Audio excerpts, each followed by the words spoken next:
Potensi yang dimiliki masing-masing desa adat di Bali cukup beragam. Tidak semua desa adat memiliki kekayaan alam yang sama antara satu desa adat dengan desa adat lainnya. Karena itu, kejelian melihat potensi yang ada akan menjadi ujung tombak dalam membawa kerama desa adat lebih sejahtera. Demikian pula harapan ini dimiliki para prajuru desa adat Laplap dan Pasar Timur. Desa adat yang tergolong kecil ini berada di kawasan perbatasan dan Pasar Gianyar. Desa adat Laplap meski berada di kawasan perkotaan, namun masih menyimpan suasana desa yang asri. Di wewidangan desa adat ini masih ada beberapa petak sawah yang terjaga dengan baik.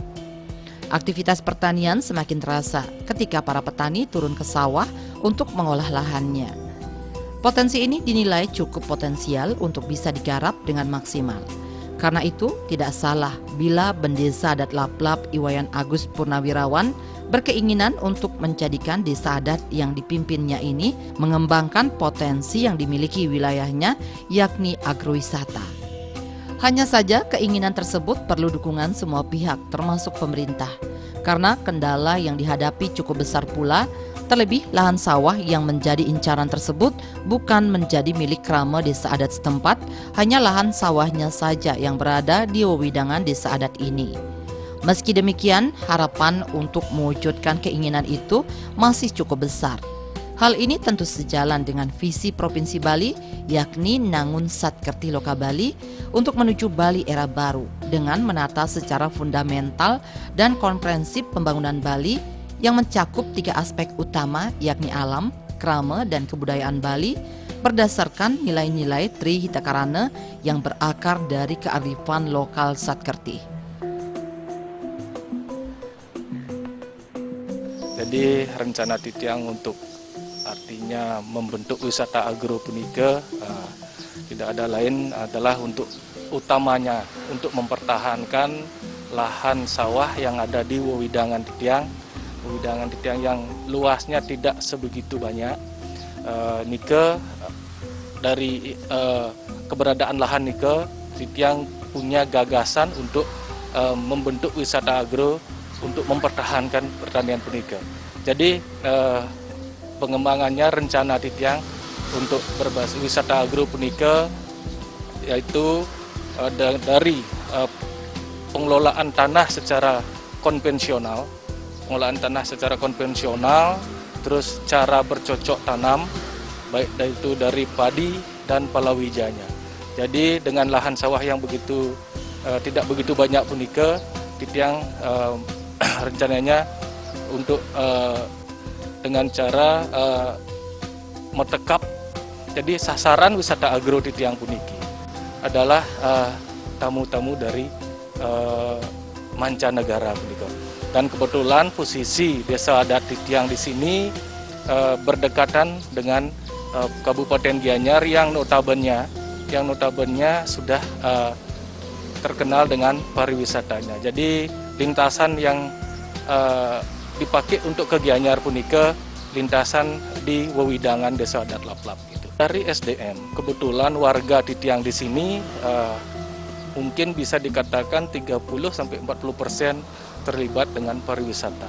Jadi menurut Titiang dengan potensi SDM yang Titiang punya, jadi Titiang berharap wisata agro itu bisa terwujud dan pemasaran dari marketing wargi Titiang yang berprofesi di bidang pariwisata, Titiang akan minta untuk bergabung dan ikut memajukan atau mendirikan agrowisata puniki.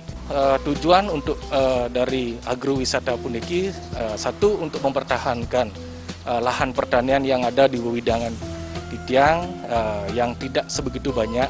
Mungkin harapan Titiang bisa bertahan tidak sebagai tempat tinggal, jadi tetap sebagai lahan pertanian. Itu harapan Titiang pertama. Kedua, mungkin dari segi ekonominya, jadi ekonominya masyarakat Titiang di sini bisa ikut menikmati dan ikut terlibat dalam agrowisata punika. Hambatan Titiang tentunya puniki lahan yang ada saat ini di wewidangan Titiang di desa adat Laplap ini tentunya sedikit warga Titiang yang memiliki lahan itu. Warga Titiang asli di sini sedikit yang memiliki lahan itu, dan yang ada saat ini yang banyak mungkin orang-orang di luar wewidangan Desa Adat Laplap. Jadi hambatan Titiang punika tentunya lahan.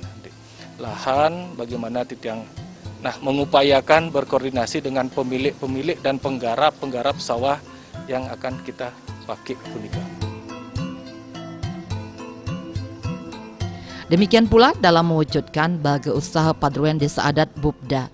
Desa Adat Laplap yang terdiri dari Banjar Laplap Tengah dan Banjar Laplap Kawi ini juga sudah memiliki keinginan agar bisa mewujudkan pasariadnya. Ini didasari atas sejumlah potensi yang dimiliki krama setempat. Desa adat dengan jumlah krama sebanyak 148 kakak ini memiliki potensi dalam membuat jajan bahan upacara agama. Potensi ini sangat ingin digarap dengan baik melalui Bubda, terutama untuk pemasarannya karena dengan adanya pasariadnya. Potensi yang ada di masyarakat bisa diakomodir untuk dijual di pasar tersebut untuk bisa mengangkat perekonomian krama setempat. Program-program yang dari Desa Adat Titiang rencanakan, dan kebetulan juga dari pemerintah Provinsi Bali melalui Dinas Pemajuan Masyarakat Adatnya punika menghimbau dan kepada semua desa adat yang ada di Bali punika untuk merencanakan pembangunan jangka pendek dan jangka panjang. Jangka panjangnya tentunya jangka panjangnya 5 tahun. Jadi Titiang berencana untuk pembangunan jangka panjang punika mungkin dengan selain wisata agro, Titiang akan membentuk PAUD yang berbasis Hindu punika. Tentunya didukung dengan perpustakaan Hindu juga. Artinya Titiang sudah mulai mengupayakan sepunika. Artinya untuk pembentukan sudah Titiang mulai merancang sedikit-sedikit untuk PAUD dan wisata agronya punika untuk meningkatkan artinya aktivitas warga Titiang yang berada di rumah saat ini. Dan kebetulan warga kami di sini yang terutamanya yang ibu-ibu banyak yang berusaha di bidang sarana upakara. Jadi sarana upakara, terus upakara pun juga banyak yang berusaha di bidang itu. Jadi Titiang harapkan nanti ke depan Titiang bisa mewujudkan sejenis pasariadnya yang Titiang harapkan ke depan bisa Titiang bentuk untuk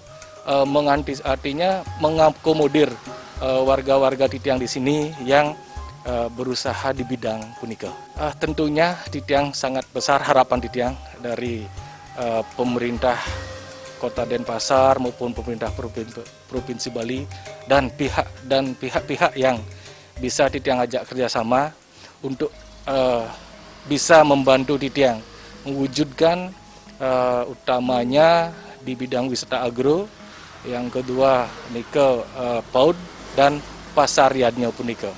Dari hambatan-hambatan Titiang tadi dengan wilayah Desa Adat Titiang yang sangat kecil, Titiang berharap kepada pihak-pihak yang terkait, terutamanya pemerintah Kota Denpasar dan pemerintah Provinsi Bali bisa membantu Titiang dalam menyelesaikan hambatan-hambatan Titiang seperti lahan-lahan yang Titiang akan gunakan untuk punika. Kedepan, mewujudkan harapan tersebut, pihaknya yakin tidaklah mudah. Sejumlah hambatan masih membentang di depan mata. Minimnya lahan yang dimiliki desa adat ini menjadi salah satu kendala. Belum lagi desa adat ini tidak memiliki potensi pendanaan yang memadai. Karena desa adat ini tidak memiliki plabe yang bisa dikelola untuk kegiatan-kegiatan desa adat. Untuk itu pihaknya sangat berharap bantuan pemerintah yang sangat berarti bagi krama desa adat setempat. Baik bantuan secara material maupun bantuan dalam pendampingan untuk peningkatan kualitas SDM dalam mengelola potensi desa.